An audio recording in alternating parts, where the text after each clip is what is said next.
Alright guys, I know you've been working really hard on your capstone service projects. Here's a couple of little things to review. Okay, you guys have been working really hard to frame your problem. You have taken it from the global and Thai issue, you've narrowed it down to some sort of local issue, and you've helped to really frame your problem. Next is that action phase. So you've been going through and making sure that you get your community service hours done.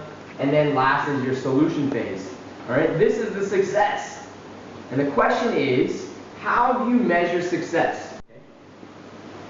So in order to measure success at the end, you had to measure your group at the beginning. Where did they start with? Did they not have something?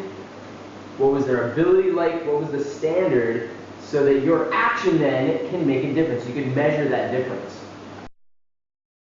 So there's two primary ways in which we can record data or research. Okay?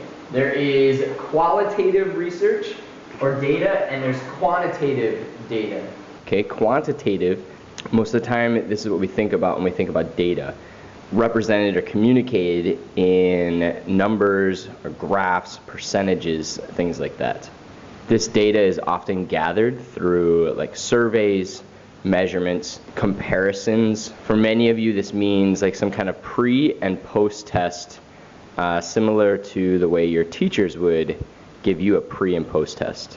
A key to think about with this kind of data is when you communicate it, make sure that it is simple and clear. What are you communicating? And the key question is, does this prove my point? Qualitative data, on the other hand, are more descriptions. So these deal with data that can be observed but not measured. This could be colors, textures, smells, taste, appearance.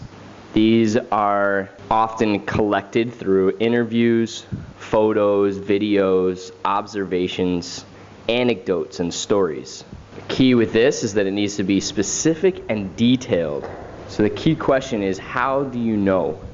Hey guys, I hope this was helpful for you as you think through on your research. At any time, please feel free to contact me, stop by my office. I'm glad to help.